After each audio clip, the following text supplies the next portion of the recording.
There's no sign of trauma. And these two men who had a battle last night on SmackDown in which LA Knight won with a blunt force trauma. See if you had an aneurysm that had trauma. You know, some words, they're more than just letters on a page, right?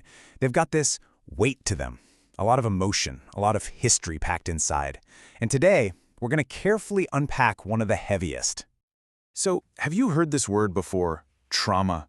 It's one of those big, really serious words. And honestly, it can be pretty confusing when you first hear it thrown around. You hear people use it when they talk about, well, really, really difficult things. All right, so let's get into it. Our whole goal here is simple, really. We're just going to try and make this super important word clear and easy to understand. Because, you know, when we get a handle on tough words like this, it actually helps us make more sense of the world and what other people might be going through. Okay, so what is trauma really? I know it sounds super complex, but we can totally break it down to a simple core idea. Let's just start with the basic definition.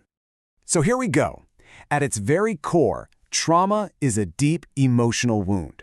Think of it like a shock, something that happens inside a person after they've been through something just awful, something really scary or painful. The two big ideas to hold on to are deep wound and scary experience. This is a really helpful way to think about it.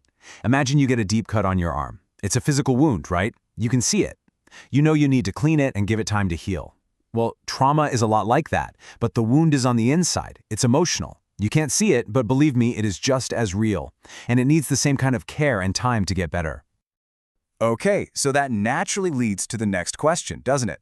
What kind of things can actually cause this kind of deep internal wound? Like, where does trauma even come from? Well, it can come from a whole bunch of different really overwhelming events. Things like being in a serious accident or the incredible sadness of losing someone you love. But it can also come from situations that go on for a long time, like living in a dangerous place, a war zone, or surviving something huge like an earthquake.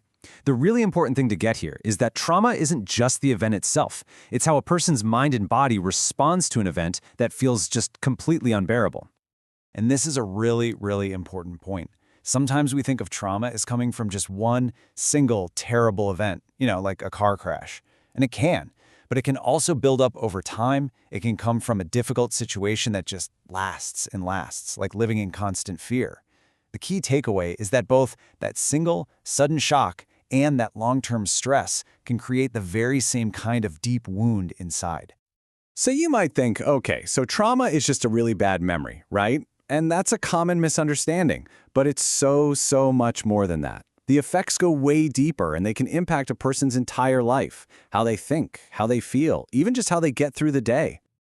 Yeah, it's like a ripple effect that spreads through a person's entire life. It can change their emotions, their thoughts about the world, and, get this, even how their actual body works and responds to things.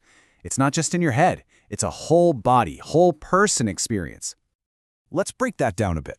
First, you've got your feelings. A person might feel super scared or sad or angry even when there's nothing scary happening around them. Then, that feeling often connects right to your body.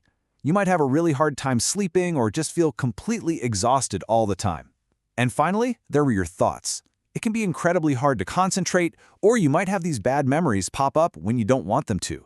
See how it all connects? Feelings, body, and thoughts, they're all linked. Okay.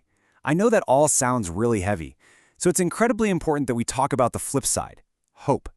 Because just like that cut on your arm we talked about, these internal wounds, they can heal. And that journey, that process of feeling better, well, that's what we call healing. And here's the most important thing to remember. Healing is absolutely 100% possible. Now that doesn't mean it's fast, and it's definitely not always easy. It's a journey that takes a lot of time, a ton of patience, and so often, it takes having good, supportive, kind people around you. I really love this quote. It hits the nail on the head, Healing isn't about pretending something bad never happened or trying to erase the memory. It's about getting to a point where that memory doesn't control you anymore. It doesn't run your life. You learn how to live with it. It becomes a part of your story, sure, but it's not the whole story. So, I want to leave you with this to think about. If these wounds are invisible, and if we know healing takes so much patience and support, what can we do? How can we be there for people? What does kindness actually look like for someone who's on that healing path? It's a really big question, right? It's all about empathy and patience and just basic human connection. Thanks for digging into this with me today.